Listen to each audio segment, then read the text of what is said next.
Hello friends, Beauty's Bake and Cook চ্যানেলে আপনাদের সবাইকে স্বাগত জানাই। আজকের দুটো ম্যাঙ্গো ফ্লেভারের কেক আপনাদের সঙ্গে শেয়ার করছি। আমি এখানটায় একটু ম্যাঙ্গো ফিলিং নিয়েছি, নিয়ে একদম হালকা করে উপরে স্প্রেড করে দিচ্ছি।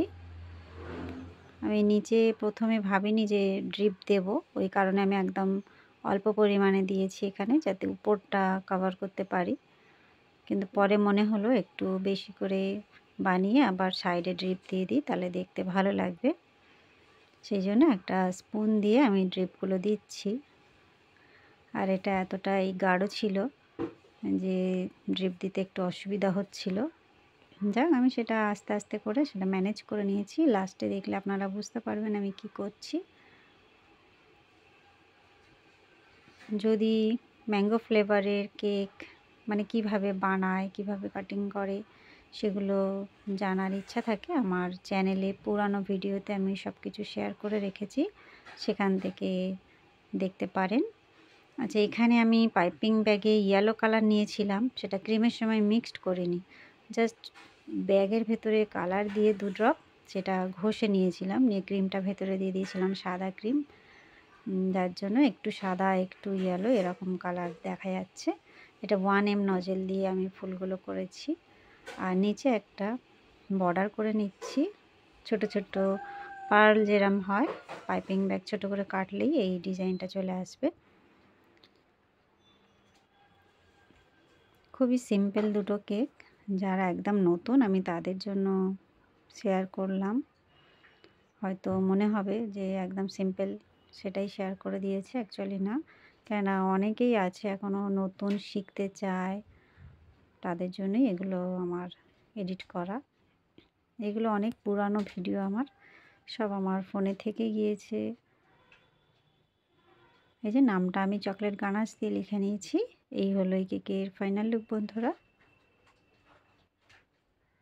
এরপরে আর একটা আমি শেয়ার করব আপনাদের সঙ্গে।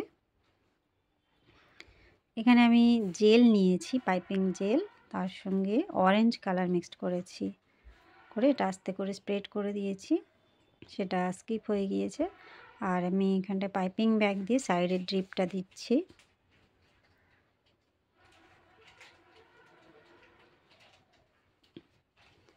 জেলের সঙ্গে অনেকে আবার জল ব্যবহার করেন, আমি কিন্তু করি না, কেননা এই জেলটা একটু টাইম পেলেই স্প্রেড করে যায়, আমি সেই জন্য করি না।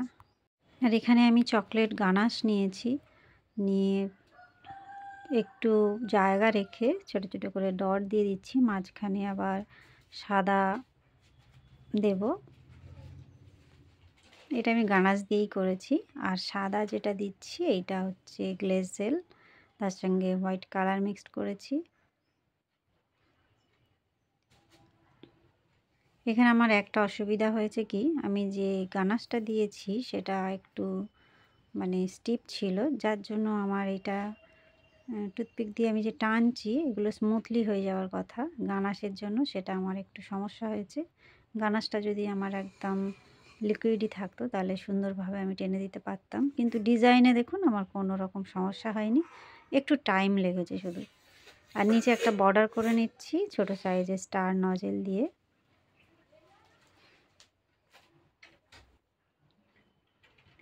কেকগুলো সামনাসামনি দেখতে খুবই সুন্দর লাগে, খুবই গর্জিয়াস লাগে। ক্যামেরায় অত ভালো শ্যুট হয় না, পরবর্তী সময়ে নিশ্চয়ই চেষ্টা করব ভালো ক্যামেরা ব্যবহার করতে। আর এখানে আমি পাইপিং ব্যাগে ইয়েলো কালার ভেতরে দিয়ে পাইপিং ব্যাগটা রাব করে নিয়েছি। ভেতরে যে ক্রিমটা দিয়েছি সেটা সাদা ক্রিম, যার জন্য দেখুন একটা বর্ডার হয়ে আসছে ইয়েলো কালারটা, আর ভেতরের দিকটা ইয়েলো আছে কিন্তু বাইরের পার্ট সাদা আছে। ব্যাস এরমভাবে আমি দুটো গোলাপ বানিয়ে নেব। মানে এই অর্ডারগুলো আমার এতটাই আর্জেন্ট ছিল যে এইভাবেই তাড়াহুড়ো করে আমাকে কেকগুলো ম্যানেজ করতে হয়েছে। যে নজেলটা এখানে ব্যবহার করছি এটা হলো বড় সাইজের রোজ নজেল।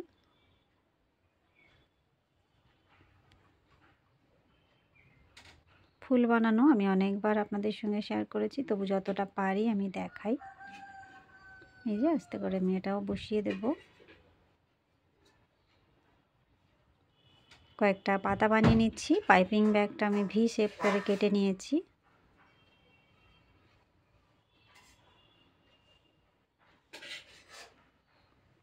এই যে এবারে আমি এখানে নামটা লিখে নিচ্ছি, ইয়েলো কালার ক্রিম দিয়ে লিখছি।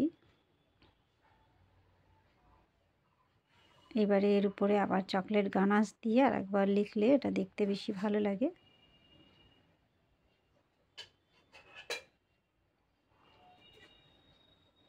ব্যাস আমার কেকটা কমপ্লিট বন্ধুরা। কেমন লাগলো দুটো কেকের ডিজাইন? ভালো লাগলে অবশ্যই একটা লাইক করবেন, চ্যানেলটা সাবস্ক্রাইব করে রাখবেন।